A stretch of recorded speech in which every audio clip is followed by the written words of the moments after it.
लोग नेमिंग सीख रहे हैं, naming of carbon compound, carbon या ऑर्गेनिक कंपाउंड का नेमिंग, ठीक है, ऑर्गेनिक कंपाउंड।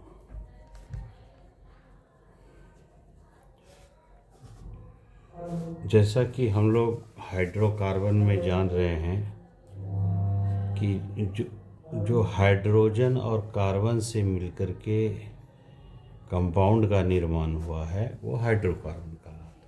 यानी इसमें हाइड्रोजन है और इसमें कार्बन है, ये दोनों मिलकर के हाइड्रोकार्बन बनाती है, हाइड्रोजन प्लस कार्बन। इसको बेसिकली दो भागों में बांटा गया है, जो हम लोग बेसिक लेवल पे पढ़ते हैं, फिर थोड़े से हम एडवांस लेवल पे भी जाएंगे। एक को हम लोग अल्केन कहते हैं, जिसको सैचुरेटेड हाइड्रोकार्बन भी कहा जाता है, सैचुरेटेड हाइड्रोकार्बन। और दूसरे में है अल्कीन और अल्काइन, अल्कीन एंड अल्काइन। ये दोनों को अनसैचुरेटेड हाइड्रोकार्बन कहते हैं, अनसैचुरेटेड हाइड्रोकार्बन कहते हैं। हम लोग आज सिर्फ नेमिंग को सीखेंगे, इसीलिए थोड़ा सा स्पीड है, बाकी का आपको समझ में सब आ जाएगा। एल्केन का जो हम लोग फार्मूला यूज करेंगे वो होगा CnH2n+2। अल्कीन का जो हम यूज करेंगे वो होगा CnH2n, और अल्काइन का जो यूज करेंगे वो होगा CnH2n-2। ये स्ट्रक्चर रहेंगे तीनों के, ठीक है। और जैसा कि मालूम है कि कार्बन हमारा जो है 2 और 4, इसका K11 कॉन्फ़िगरेशन पे 2 4 है, और ये शेयरिंग करने की कैपेसिटी रखती है, इसीलिए ये कोवलेंट बॉन्ड बनाती है, ठीक। तो ये सारे बातों को भी हम समझते हैं, बट पहले थोड़ा सा हम नेमिंग करेंगे। देखिए, याद रखने के N में मतलब हो गया number of carbon atom, number of carbon atom. और किस नेम से हम इसको लिखेंगे, यानी इसके सफिक्स क्या होंगे, इसके बारे में समझेंगे। चाहे एल्केन के हो, चाहे अल्कीन के हो, चाहे अल्काइन के हो, ठीक है। नंबर ऑफ कार्बन आइटम, एक को हम लोग पढ़ेंगे मिथ, 2 कार्बन आइटम को पढ़ेंगे इथ, 3 कार्बन आइटम को पढ़ेंगे प्रोप, 4 कार्बन आइटम को पढ़ेंगे ब्यूट, लिखेंगे BUT, पढ़ेंगे ब्यूट। 5 कार्बन आइटम को हम लोग पढ़ेंगे पेंट, 6 कार्बन आइटम को पढ़ेंगे हेक्स, 7 कार्बन आइटम को पढ़ेंगे हेप्ट, 8 कार्बन आइटम को पढ़ेंगे ऑक्ट, 9 कार्बन आइटम को पढ़ेंगे नॉन, 10 कार्बन आइटम को पढ़ेंगे डेक। इसी को ध्यान में रखते हुए हम लोग नेमिंग करेंगे सैचुरेटेड और अनसैचुरेटेड हाइड्रोकार्बन का, ठीक है। ध्यान से देखिए, आपको समझ में सब आ जाएगा, ठीक है। हम पहले एल्केन ग्रुप को नेमिंग करते हैं, एल्केन के ग्रुप को, ठीक है। जैसे कार्बन आपको मालूम है कोवलेंट बॉन्ड, ये पहला वाला जितना है ये सारे सिंगल बॉन्ड बनाते हैं, सिंगल बॉन्ड स्ट्रक्चर है, तो हम पहले सिंगल बॉन्ड को ही समझते हैं।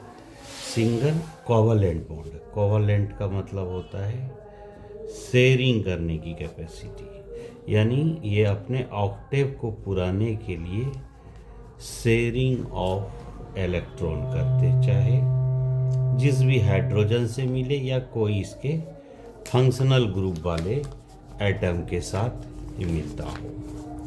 कोवलेंट बॉन्ड, कोवलेंट बॉन्ड में सिंगल बॉन्ड को हम लोग इस तरह से 4 लाइन से रिप्रेजेंट करते हैं।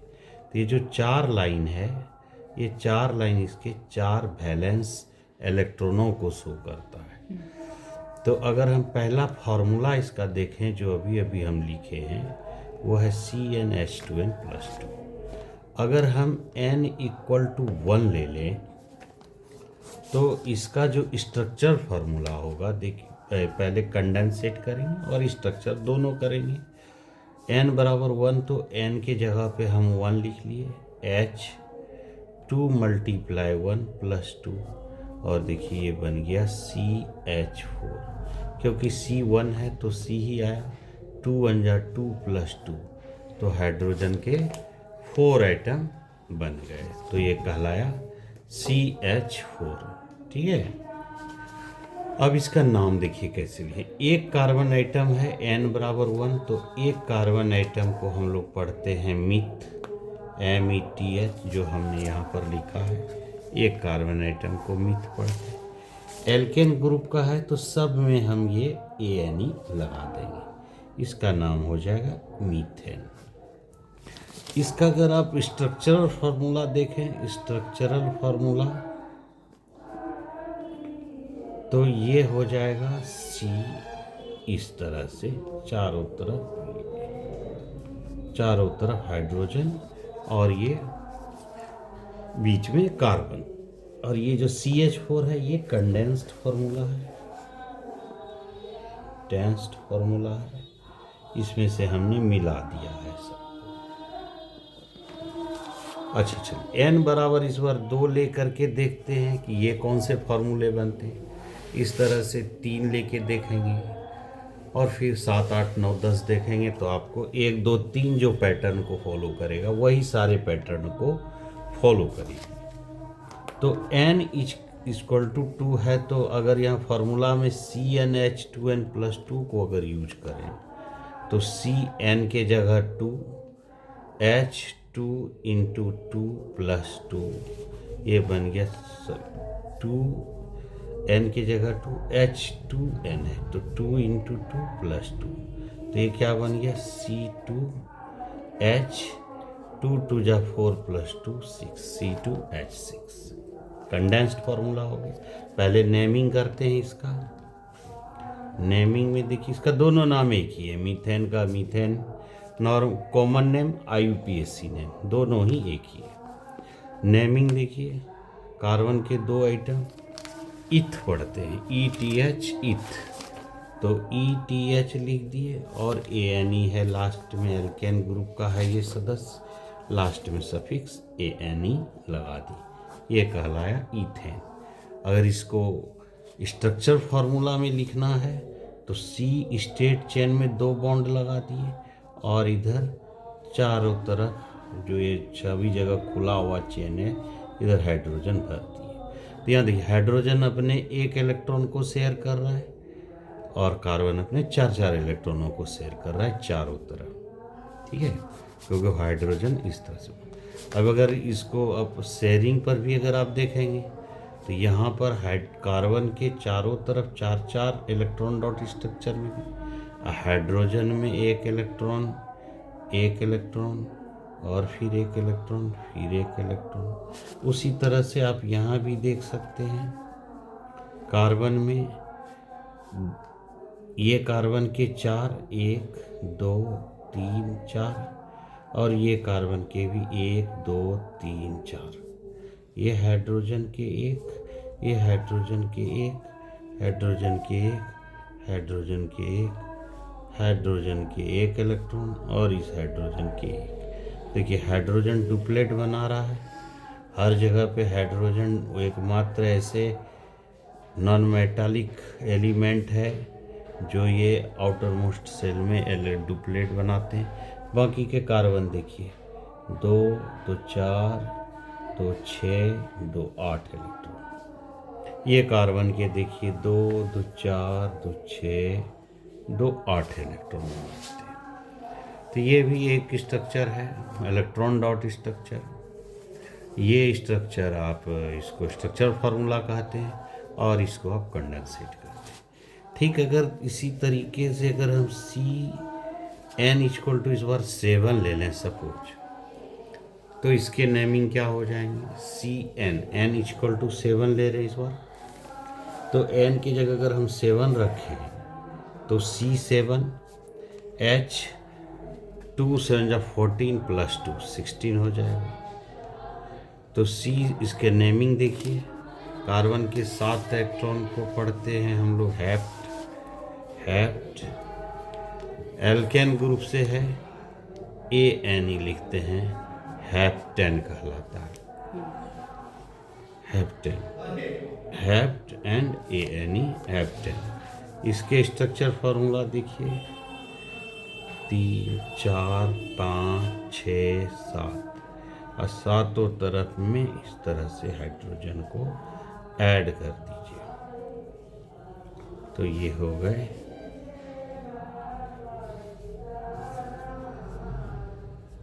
इसके स्ट्रक्चर फार्मूला। नाम आपने समझ ही गया, हैप्टेन है। लेकिन क्या ये 1 2 3 तक तो carbon atom generally state chain में बनाती, लेकिन इसके ब्रांच चेन भी बनते हैं, ठीक है। ब्रांच चेन मतलब शाखाएं भी बनती है। अगर आप गौर से देखें तो अगर हम ब्यूटेन में, जिसको कि कार्बन के 4 एटम हैं, C4H10, तो अगर कोई स्टूडेंट ये स्टेट चेन बनाता है, आप लोगों में से कोई अगर ये स्टेट चेन बनाते हैं तो ये भी सही है। अगर इसको बॉन्ड लेंथ के अकॉर्डिंगली भी लिखते हैं तो भी ठीक है, बट हम जनरली अभी बेसिक को समझ रहे हैं, इसलिए हम बॉन्ड लेंथ, एंगल वो सब डिटरमाइन नहीं कर रहे हैं, ना sp पे किस फॉर्म पे बन रहा है, sp2 हाइब्रिडाइज हो या sp3 है या sp हाइब्रिडाइज है, ये सब का चर्चा मैं अगले वीडियो में करूँ। पहले इसमें देखिए C4H10, तो एक तो इसने ऐसा बनाया। अब एक स्टूडेंट इसको एक स्टेट चेन में 3 इलेक्ट्रॉन ले रहे हैं और सेंटर से एक कार्बन को डिवाइड कर दे रहे हैं, तो क्या ऐसे केस में इसका वही नाम होगा ब्यूटेन ही, या इसका नाम बदल जाए? तो इसके नाम करने बड़ी सिंपल तरीके, नेमिंग इस तरह से कीजिए कि जिधर से क्लोज कोई दूसरा चेन रहे। तो अगर आप गौर से देखिए तो अगर हम पहले इसको कंडेंसेट कर लें, CH3 है और ये CH है, फिर यहाँ से CH3 है और फिर इधर CH3, तो मेन दूसरे चेन नंबर पे देखिए कि मिथाइल है, यानी अगर CnH2n+2 एल्केन है तो इसमें अगर एक कार्बन आइटम कम पड़ जाए, CnH2n+1, एक हाइड्रोजन आइटम अगर कम पड़ जाए तो ये बन जाता है अल्काइल। तो अल्केन से अल्काइल बनता है, तो यहाँ 2 नंबर पोजीशन पे मिथाइल है, चूँकि मीथेन से बना है, तो 2 नंबर पे मिथाइल लिखिए, और स्टेट चेन में 1 2 3 कार्बन आइटम है, इसको आप लिखिए प्रोपेन। मेन चेन है पेरेंटल चेन, स्टेट ध्यान रखिए इसका, अगर पेरेंट चेन है C स्टेट चेन में 3 है, प्रोप कहते हैं, तो इसका नाम बदल गया 2 मिथाइल प्रोपेन हो गया। तो 3 और नामों को हम देखते हैं, ठीक है। जैसे अगर मान लेते हैं कि ये एक कार्बन आइटम का बृहद चेन है, ठीक है, इस बार एक कार्बन इधर है और एक कार्बन इधर भी है, और मान लेते हैं ये पोजीशन पर भी एक है, और फिर इधर हाइड्रोजन है। तो अगर गौर से देखें ये स्ट्रक्चर फार्मूला में, अगर हम इसको कंडेंसेट करके पहले देखें तो हमें नेमिंग करने में आसानी होती है, ठीक है। तो ये है CH3,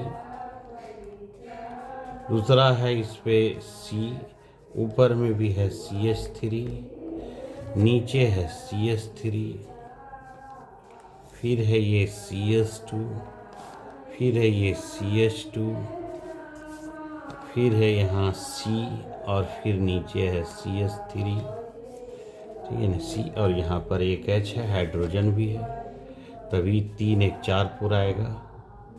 और फिर यहाँ से है CH2 और फिर CH2 और ये है CH3। इसको नेमिंग करते हैं। थोड़ा लंबा चेन है, ज़रा ध्यान से देखिए। लॉन्ग ब्रांच चेन की नेमिंग कैसे। नेम ये देखिए कि सबसे ज़्यादा कार्बन के एटम किस पे, सपोज अगर यहाँ मिथाइल एक ही होता और मिथाइल यहाँ पर एक ही होता तो पहले नंबर पे नज़दीक पे मिथाइल है, नियर बाय है, तो यहीं से गिनती है। लेकिन यहाँ पर तो डबल मिथाइल है, तो गिनती इधर से ही होगी, ठीक है। 1 2 3 4 5 6 7 8, 2 नंबर पे दो मिथाइल है, देखिएगा उससे 2 मिथाइल है और इधर भी एक मिथाइल, लेकिन वो 5 पर है, तो हम लिखेंगे 2 2 5, 2 2 5, 3 मिथाइल है, 1 2 3, तो ट्राई मिथाइल हो गया ये। 3 को ट्राई पढ़ते हैं, 2 को डाई पढ़ते हैं, 3 को ट्राई। और state chain, parental carbon chain 1 2 3 4 5 6 7 8, octane main name है इसका, ऑक्टेन। तो 2 2 5 ट्राई मिथाइल ऑक्टेन। मान लेते हैं चेन इस तरह से रहता, सपोज CH3 और यहाँ पर C होता, यहाँ पर C2H5 इस बार होता एक साथ, ठीक है। और क्योंकि हम ऐसा कि यहाँ पर से मिथाइल बना रहे, इथाइल बना रहे, इस बार मिथाइल नहीं है यहाँ पर, यानी कि ये CH3 इस तरह से होता और यहाँ C होता, और यहाँ पर हम कार्बन के 2 एटम लेते हैं, जो कि इस तरह से एक हाइड्रोजन इधर और फिर इस तरह से एक कार्बन के 3 हाइड्रोजन इस तरीके से, और ये वाले हिस्से में एक हाइड्रोजन, और इधर में फिर अगर हम देखें स्टेट चेन ले लेते, यहाँ पर CH है, एक CH इसके, फिर CH2 है और फिर CH2 एक बार और लेते हैं, और एक बार स्ट्रेट लाइन में हम CH लेके इधर CH3 कर देते हैं और लास्ट में CH3। अब गौर से देखिए, इसके नेमिंग में हम फिर भी इधर से ही गिनती गिन रहे हैं, इधर से नहीं गिन रहे, क्योंकि इधर से 5वें नंबर पे मिथाइल है और इधर से दूसरे नंबर पे इथाइल है। तो यहाँ पर आपको अल्फ़ाबेटिकली संख्या देखना है, पहले कौन आता है, पहले ई आता है या पहले एम आता है। तो आप कहेंगे ऑफ कोर्स ई आता है पहले, बाद में आता है एम। तो आप इसका नाम 2 नंबर पे इथाइल है, तो 2 इथाइल, और 5 नंबर पे मिथाइल है, 5 मिथाइल, और स्टेट चेन में है 1 2, पेरेंटल चेन 1 2 3 4 5 6 नंबर पे है हमारा, 1 2 3 4 5 6, तो 6 नंबर पे है हेक्सेन। पेरेंटल नेम को याद रखिए, इसके 2 इथाइल 5 मिथाइल हेक्सेन। तो इजी नेम आप इसको कैसे करते हैं, फिर हम इससे रिलेटेड नेक्स्ट पार्ट में अब जाएंगे, और भी इसमें से हम 5 to 10 एग्जाम्पल को समझेंगे, फिलहाल मैं आपको रोकता हूँ, फिर अगले वीडियो में